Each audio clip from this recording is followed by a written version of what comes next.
Closely, what do we all have in common? No matter what corner of the world you live in, you need food, water, shelter, and money. Half of every transaction involves money in exchange for goods or services, stocks, a loaf of bread, illegal drugs. You gotta pay for it. We spend much of our lives chasing money to make a living and accomplish our dreams. But it's also an instrument of destruction. Some might say evil, driving criminals to lie, steal, and even murder. The existing banking system extracts enormous value from society, and it is parasitic in nature. Money is a catalyst for the worst and the best of human endeavor. Before civilization,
Please understand this is a thing that they have to take seriously. This is going to change the economic culture. Bitcoin could be a microeconomic miracle worker, and it could be a macroeconomic wrecking ball. is Bitcoin the currency of the future? A godsend for criminals? Or a recipe for financial disaster? If you trust your money just as it is, we have a little story to share.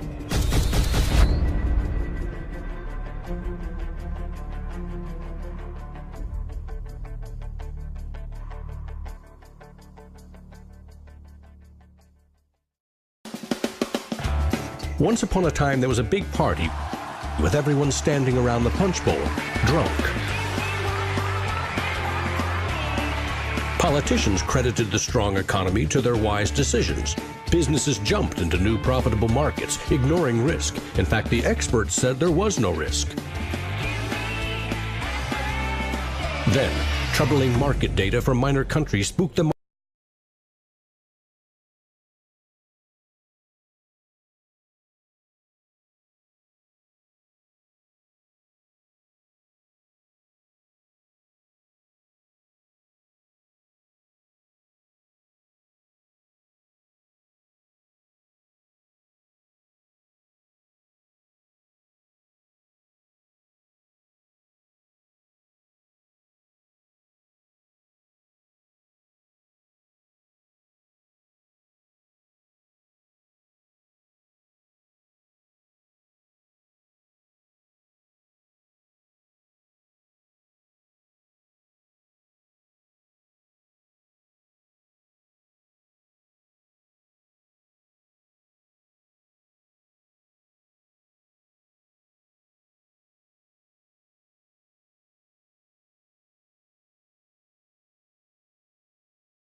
The story of money is as old as civilization itself. When we lived in small tribes, keeping track of debt was easy. You owed somebody a load of firewood. A neighbor owed you a piece of meat. Credits and debits were kept in your head, a mental ledger. Currency is a language that allows us to express transactional value between people. It's technology that's older than the wheel. It's as old as fire.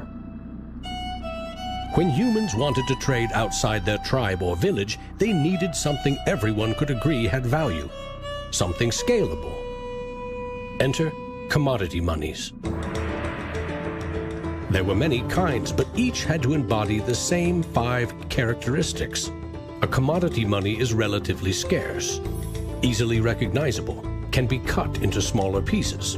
You can substitute one piece for another of equal value, and you can carry it around without too much trouble. In ancient Rome, it was salt. The Aztecs used cacao beans. It was whale teeth on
goods over vast regions.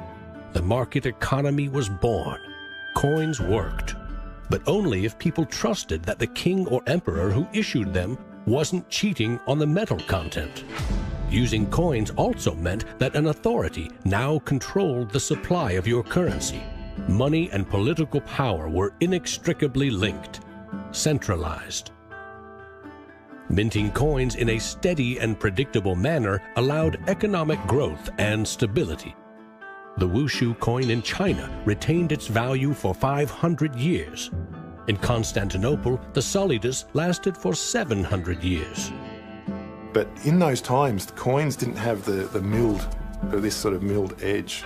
They were flat, and what used to happen was, as coins were passing from people to people, people would cut little bits off. And in fact, in some of the taxation that the kings would do would actually be take 1/8 of the coin off. Taxes built castles and financed military campaigns, expensive hobbies. Soon, royal mints were substituting cheaper metals for silver.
profitable.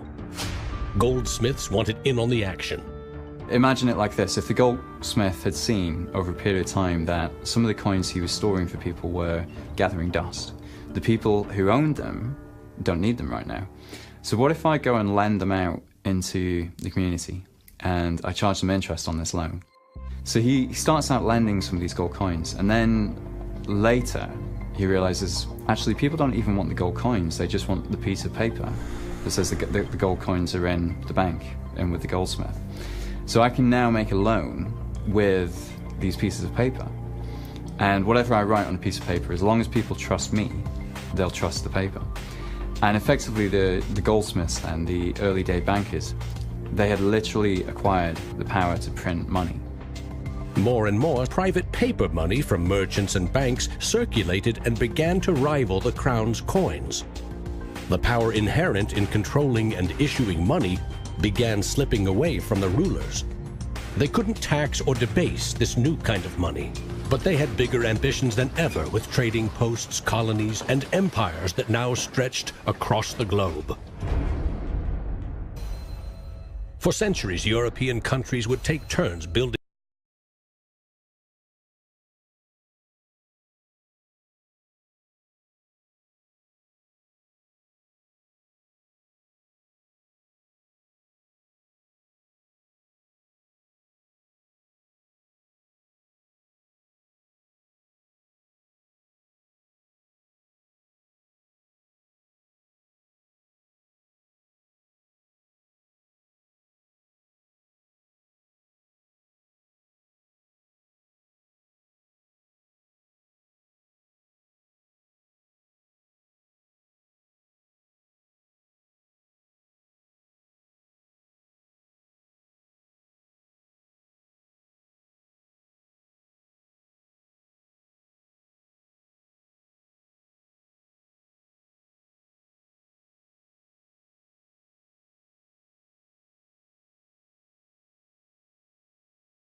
that monetary supply by backing it with a force of state, with essentially the debt of state.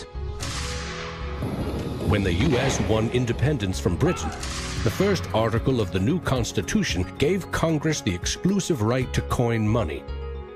This currency's value was tied to gold in government vaults. From 1781 until the Panic of 1907, the financial system of the U.S. was an economic petri dish. Brief central banks, state banks, private currency, government currency, depressions, strong growth, recessions, regular boom and bust cycles. The long term, as far as capital is concerned, people want predictability. People want stability. From the back of that, they can plan. And it's very hard to plan in the long term with such a level of volatility. In 1913, bankers and politicians decided that it was in the country's best interest, and theirs, to have a permanent central bank. They created the Federal Reserve. Among its jobs, expand or contract the supply of a single national currency, the Federal Reserve note. The dollar was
In the next few decades, more dollars flowed to foreign countries.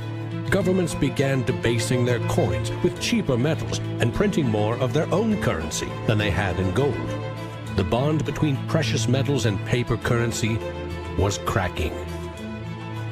This is a 1966 50-cent piece. It was the last coin in regular circulation in Australia to contain silver, and it contains 80% silver.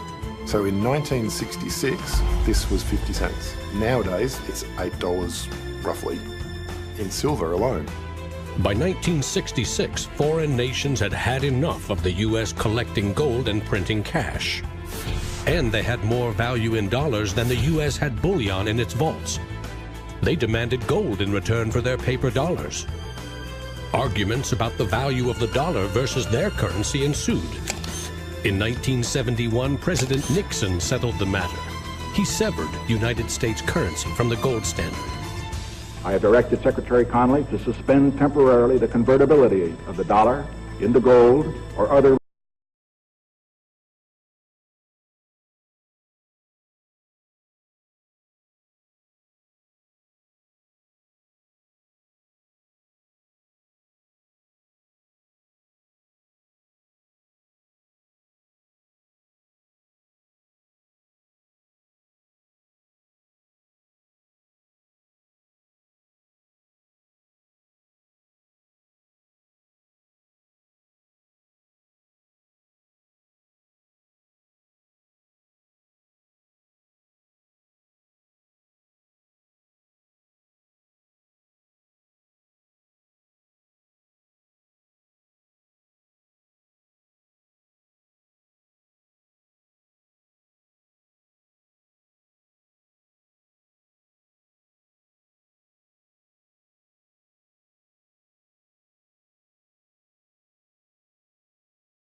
One time, every piece of paper money was backed by gold.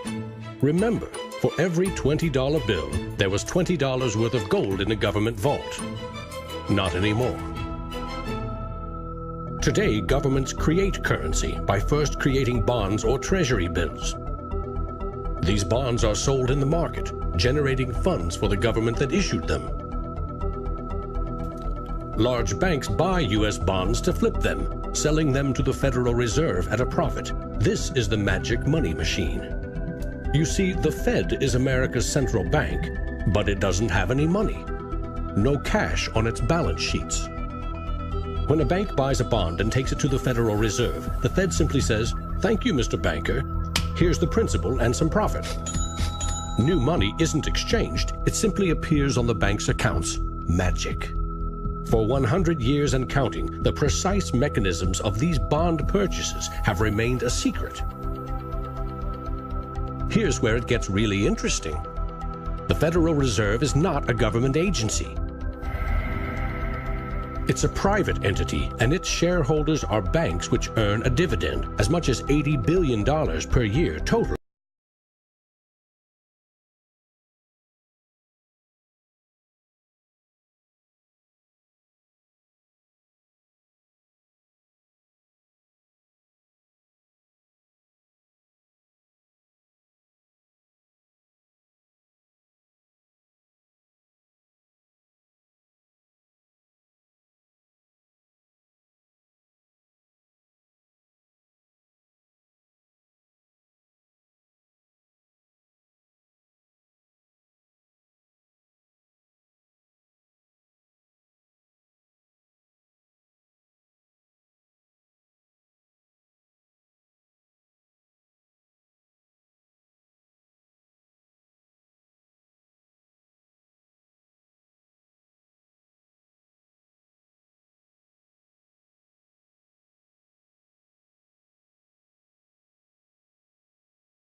and manipulated. Moving the money supply up and down is the most powerful way to sedate that boom and bust cycle. Manipulating the supply of money has short-term and long-term consequences.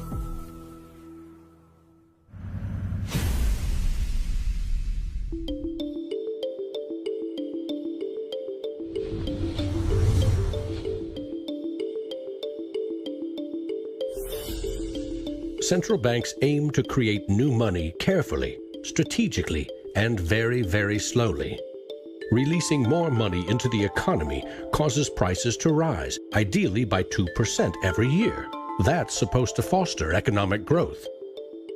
But 2% inflation means the buying power of one cash dollar in your pocket today will be 98 cents next year, and less nearly every year to come. Since 1913, when the Federal Reserve took over the United States dollar, we've seen that the United States dollar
custodians of our money, right? Wrong. It is now the property of the bank on their balance sheets. They can do just about anything they want with it. For example, create new money. Here's how. Your bank account shows $100, but the bank only holds $3 and loans $97 to Bob to buy something. In the bank's computers, you still have $100 in your account, but Bob now has $97 of new virtual money in his account. Just digits on a computer screen. There's no cash, no gold, or anything else backing up the new numbers in Bob's account. Just his promise to pay it back. This is new money created as debt. When those $97 are spent, say in a shop, the shop owner deposits into another bank, and it is lent out again, and again, and again. And each of these people have numbers in their accounts showing that they own this money.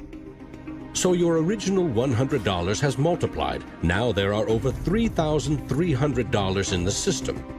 This process of loaning out far more money than a bank actually has as cash on hand is called fractional reserve banking.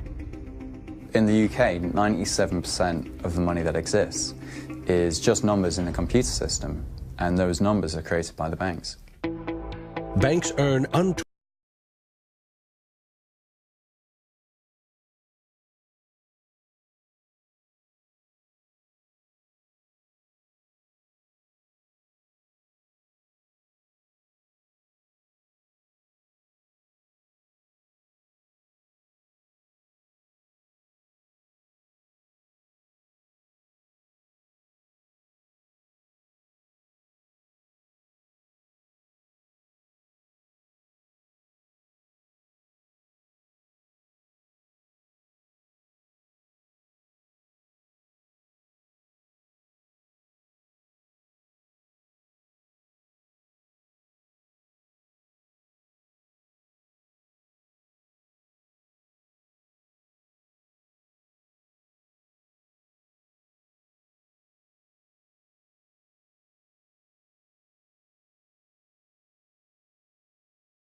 They quickly made and sold shaky loans to someone else for a profit. And I got them all approved. Hey! Apply now. Selling bad loans was a good business until the whole thing blew up in a global financial crisis.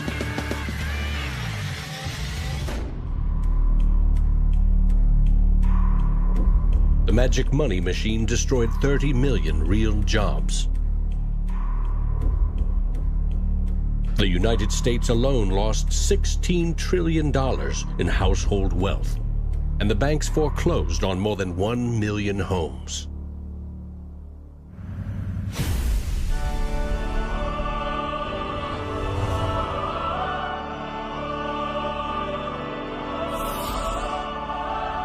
Selling subprime loans and betting they will fail may not be sacred, but it is lucrative. As much as 1/4 of our best and brightest are being lured by the siren call of the money machine. Instead of science, engineering, or medicine,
after the last banking crisis brought the world to its knees, a congressman snuck a last-minute provision written by Citigroup into a crucial funding bill. The provision allows the largest U.S. banks to once again make risky derivatives bets with bank deposits. But no need to worry. If the banks implode again, lost deposits must be paid back by U.S. taxpayers.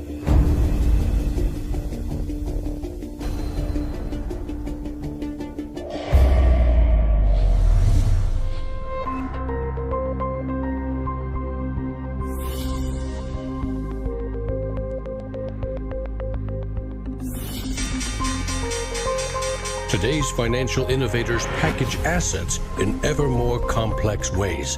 Slicing, dicing, securitizing, always using someone else's money. They sell debt, transfer risks, leverage bets. That's what they call innovation. When you're talking about financial innovation, Bitcoin certainly is a very good example of innovation. But there's also been other innovations that people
stagecoach and railroad industries.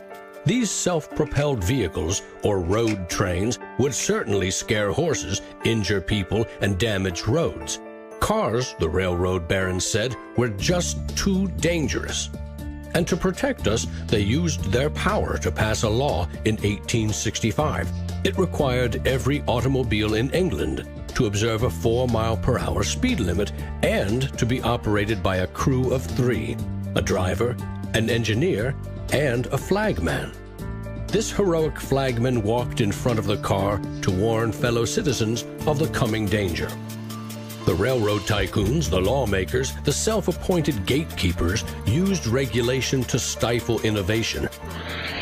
But they didn't invent the flagman. He's been around for a long time. For centuries, very few could read.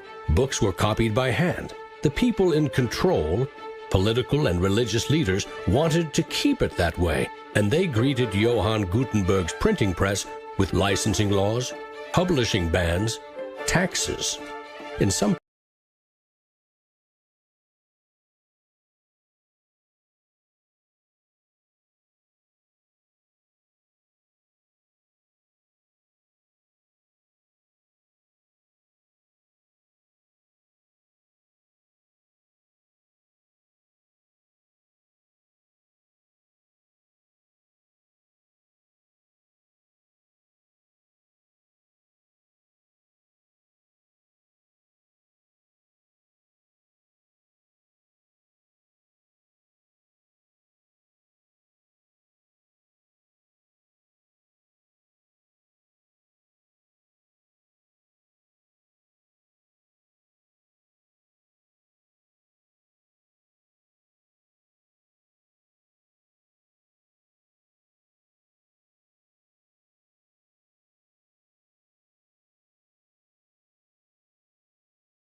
of counterfeiting, fraud, and conspiracy, and I'm currently awaiting 22 years sentence in federal prison. lesson learned. At a hackers convention in the Netherlands, there was a young hacker there who used the alias of Satoshi Nakamoto. And he talked to a friend of mine, and he identified the Liberty Dollar and me as inspiring him to create a new currency. Bernard von Nothaus's arrest for creating private money may also have inspired Bitcoin's inventor to keep a lower profile, publishing the invention under an alias and vanishing. Part of me is interested to know like who Satoshi is. Maybe that's part of the mystique of the story.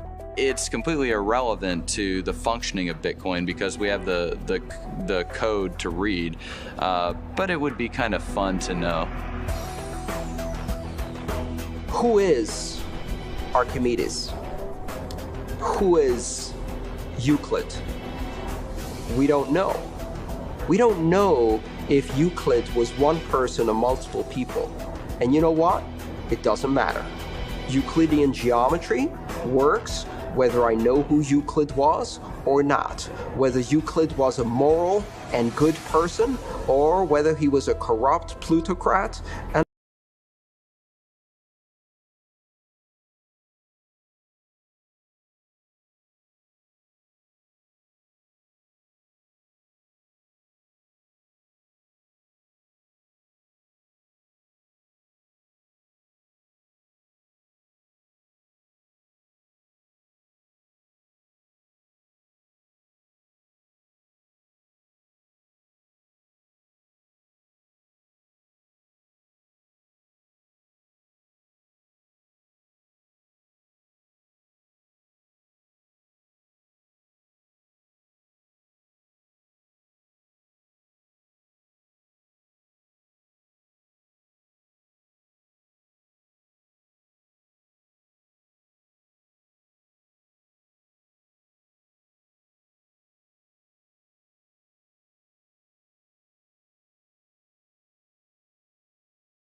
The code was first developed by Satoshi.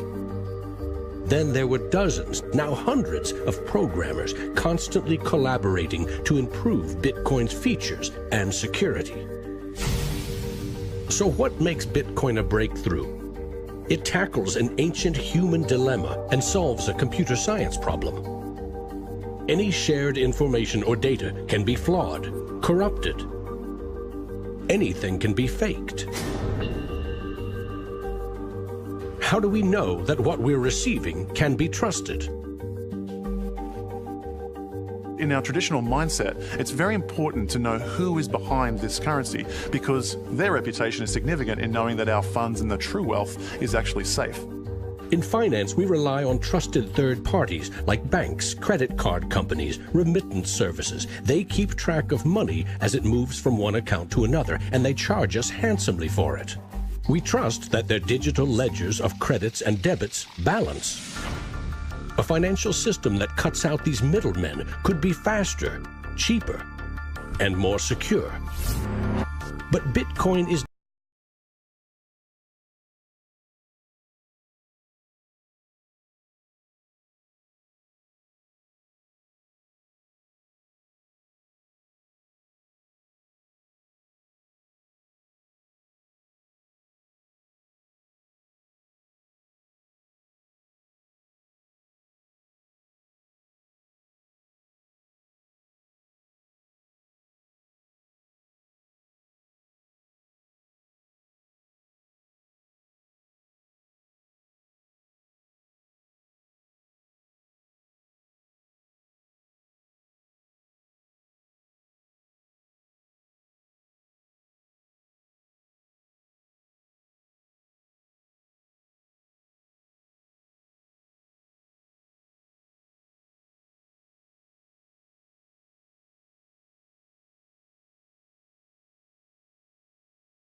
can unleash a monster, skyrocketing prices, trillion-dollar bills that can't buy a loaf of bread. There's a big movement in the U.S. demanding that the Fed be audited so we can find out what they're doing. Nobody really knows how many dollars are in existence, for example. Ben Bernanke created several trillions of dollars over the last several years, but nobody really knows where they landed. At any time, for any reason, the central banks can print as much money as they want. They call it fancy things like quantitative easing. And when they do that, it makes the dollars or euros or yen that you and I have worth less. So if the world starts using Bitcoin as their currency, it can't be controlled by central bankers or politicians. Remember, central banks create money to boost the economy and try to pull it back out before inflation heats up. But no one knows how much magic money global banks are creating to boost their profits with questionable loans. Bitcoin's completely the opposite. It's totally transparent. You know exactly how many exist. The computer code behind Bitcoin has a built-in brake pedal, cutting the creation of Bitcoins in half every 4 years. This ensures a transparent, controlled scarcity, and ultimately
created by a middleman, never designed for the internet. Each transaction requires personal data, like your name and address. Credit card databases are regularly hacked, with fraudulent purchases charged to your account. Criminals buy and sell stolen credit cards by the thousands in dark corners of the internet. In some parts of London, 1/3 of all online credit card transactions are fraudulent. Card issuers don't hold you responsible for fraud, but protection comes with a price. 2 to 4% in fees. That's $50 billion a year. The issue with credit cards from a merchant's perspective is there's a lot of risk. If they take a credit card, there might be a chargeback, there might be fraudulent purchases. In fact, there's hundreds of billions of dollars every year in fraudulent purchases. A Bitcoin purchase is done for pennies, but there are no protections. If you lose your passwords or are fooled into paying the wrong person, you can never get your money back. It is like digital cash. For a seller, this means no chargeback risks. For an e-commerce company like Expedia or Overstock, cutting credit card fees can double their profit margin. You could not miss the point more effectively than by thinking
with the Bitcoin protocol, and still charging 1%, mind you, it would save the global economy $200 billion, so not million, $200 billion a year in saved transaction costs, which ultimately goes back into the hands of the consumer.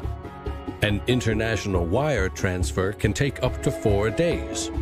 Yet the internet allows us to instantly and globally share text, pictures, videos, anything digital. Why not money? Money, which we now know only exists as digits in a bank's database. Wouldn't it be great if you could send Bitcoin transactions just simply via a tweet? For example, you would say, at the end of money, $1 worth of Bitcoin. And so we built just that. All you have to do is hashtag it with TipperCoin, press send, and our Twitter bot will process the transactions, notify you, and give you a link.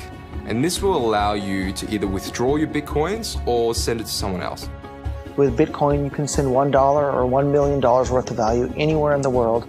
You can do it for free, or you pay the Bitcoin network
A very childish ideological delusion, in my opinion.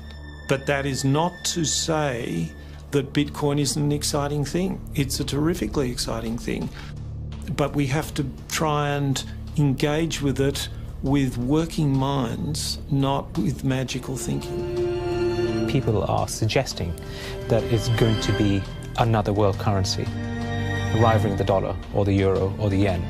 I think that's not going to happen. I prefer to trust the banks or the central government compared to the Bitcoin is because someone's accountable. Whereas with the Bitcoin, it's completely deregulated. There's no central control. There's no one held accountable. It is a free float. It's purely demand and supply driven. Mr. Williams? So clearly this is not a currency. Currencies don't behave like this. But what this is a high-risk speculative commodity. So for the entrepreneurs, the bankers, the governments, and everyone else studying and watching Bitcoin, all I have to say is that there will probably be a lot of volatility and an upward trajectory, and to buckle up.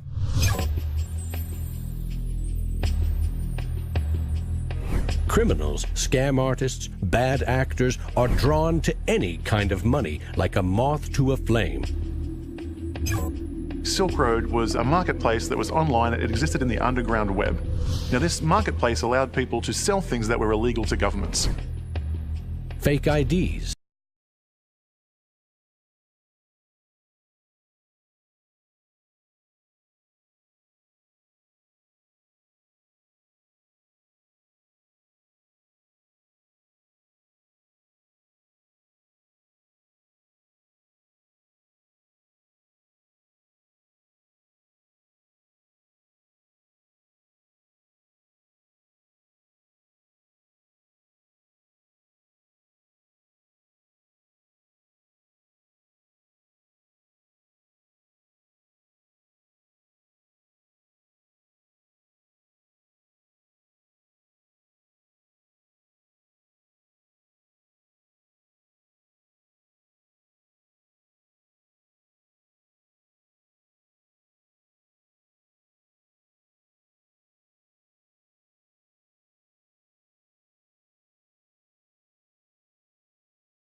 Creating a secure global payment system may just be the beginning.